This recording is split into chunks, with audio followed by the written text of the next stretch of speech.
पीर नसीरुद्दीन नसीर रहमतुल्लाह अलैह, ये भी बड़ा पायदा बंदा जी। अल्लाह तबारक व तआला आप दराजात बुलंद फरमाए। आप फरमाते होंगे सन, जिस दौर का नसीरुद्दीन नसीर सी ना, उस दौर में आया नहीं। फरमाते ने साड़ा दौर से अलामा इकबाल वाला, उन्होंने लोगों की गल्लां फरमाते ने, साड़ा वो मौलाना रूम वाला दौर सी, साड़ा जलालुद्दीन सुयूती वाला दौर सी। यह दौर साड़ा नहीं जिस दौर च असीं आए। तवज्जो करो, यह भी गल सुनियो बड़ी तवज्जो ना। पीर नसीरुद्दीन नसीर रहमतुल्लाह अलैह फरमाते ने, एक दिन मैं मां दे कोल बैठा तो मां ने मैनू नसीहत की थी। की हूँ तो मावां कोल कोई नहीं जे टाइम नसीहत का करदियां जे, समझांदियां कोई नहीं समझांदियां। हुण मां भी मोबाइल ना लगी है तो बच्चे भी मोबाइल ना लगे। मां भी कुड़ी नूं आंदी भी रात वाला ड्रामा खुंज गई, ला हाँ जरा कट्ठियां बैग वेनियां।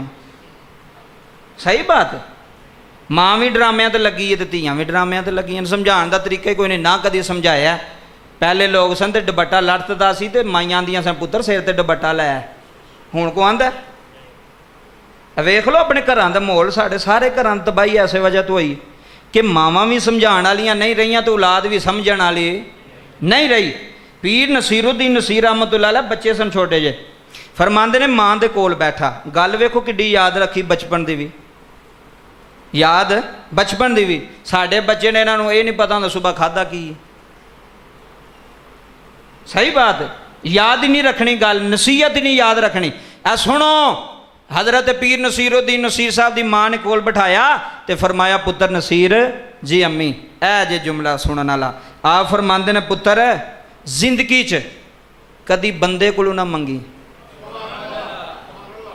हाय हाय, जिंदगी च कदी बंदे कोलों ना मंगी।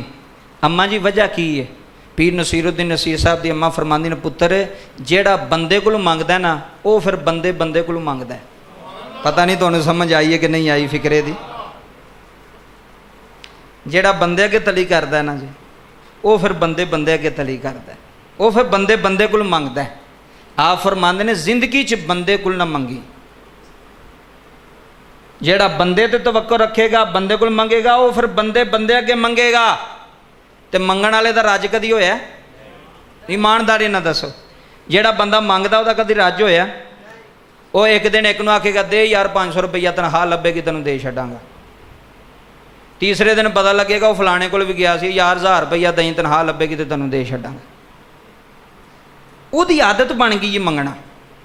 फरमांदे ने, अल्लाह तो इलावा बंदे कोल ना मंगी, बंदे कोल मंगेगा तो तैनूं बंदे बंदे दे बूहे ते जाना पवेगा। अम्मा फिर ऐ सुनियो गल, मां कहन लगी, पुत्र रब कोलों मंगी ते रब कोलों मंगेगा तो फिर बंदे बंदे नूं वंडेगा।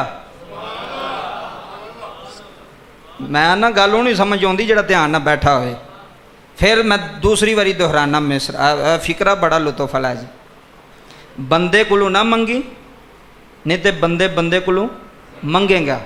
रब कोलों मंगी, फिर बंदे बंदे नूं बंदे बंदे नूं, बस इन्नी की गल जी। जे ਉਹਦੇ ਕੋਲੋਂ ਮੰਗੇਗਾ ना तो फिर वंडेगा।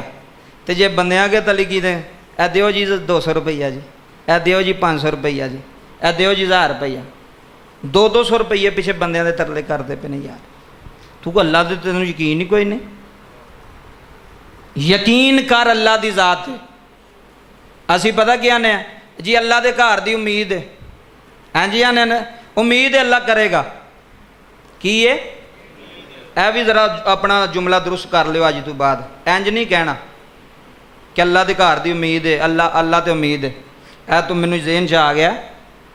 पीर नसीरुद्दीन नसीर रहमतुल्लाह अलैह गोलड़े की सड़क तो जा रहे सन। इफ्तिखार ठाकर नूं जानते हो? गल बड़ी वड्डी, तो मैं तुहानूं सुनान लगा। बंदा नहीं वेखना, गल वेखनी।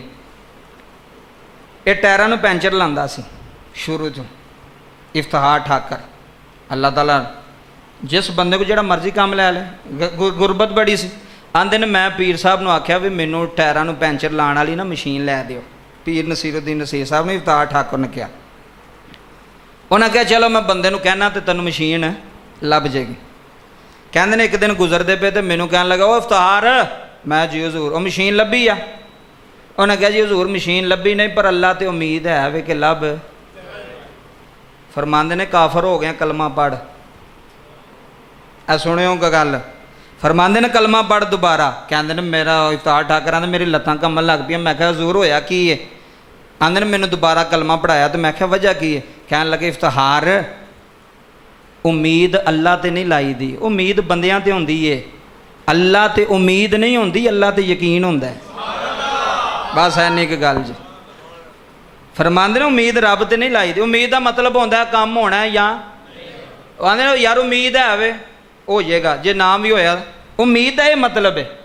फरमांदे ने अल्लाह ते उम्मीद ना रख, अल्लाह ते की रख, बस आया ही तू जुमला है, जुमे लै जाए तो भी बड़ा यकीन रख भी होगा भाई जी, इत्थों ही तो होना है। बड़ा फर्क जे उम्मीद विच ते यकीन विच। लोग आंदे ने यार और मैनू उम्मीद तो है बंदा मैनू पैसे दे छड़े तो फिर तेरा काम हो जाएगा, तो एक बंदा आंदा नहीं मैनू यकीन है कल लभ जाएंगे। यकीन का मतलब है काम हो जाना। फरमांदे ने अल्लाह ते उम्मीद ना रखो, अल्लाह ते की रखो, यकीन। अज तो बाद ये नहीं कहना अल्लाह ते उम्मीद है, अल्लाह के घर की उम्मीद। फरमा अल्लाह के घर की यकीन है, अल्लाह ते सानू यकीन अल्लाह देगा, तो वही तो देने वाला है जो उस तो इलावा कोई देने वाला। उम्मीद नहीं, उम्मीद बंदियां ते हुंदी, खालिक ते उम्मीद नहीं होंदी, खालिक ते यकीन होंदा है। फरमांदे ने नुकता मैनू अजे भी याद है कि पीर साहब ने जिहड़ा मेरी सलाह की थी, फरमाया चलिया अल्लाह ते यकीन रखी दा। कहंदे ने मैं सारी रात नहीं सुता, नफल पढ़ता रहा, रोंदा रहा, इस्तिगफार करता रहा। सुबह दुकान ते नहीं पहुंचा तो मशीन पहला पई सी, तो पीर साहब फरमान लगे जिन्नी देर तू उम्मीद रखी सी ना उन्नी देर नहीं आई। एक रात यकीन रखी है तो दूसरे दिन मशीन आ गई। बस गल यकीन दी। जिन्होंने यकीन होवे फिर अल्लाह उन्होंने मान नहीं तोड़ता, फिर अल्लाह उन्होंने देंदा है, गैब चू देंदा है, अपने खजानिया चू देंदा है।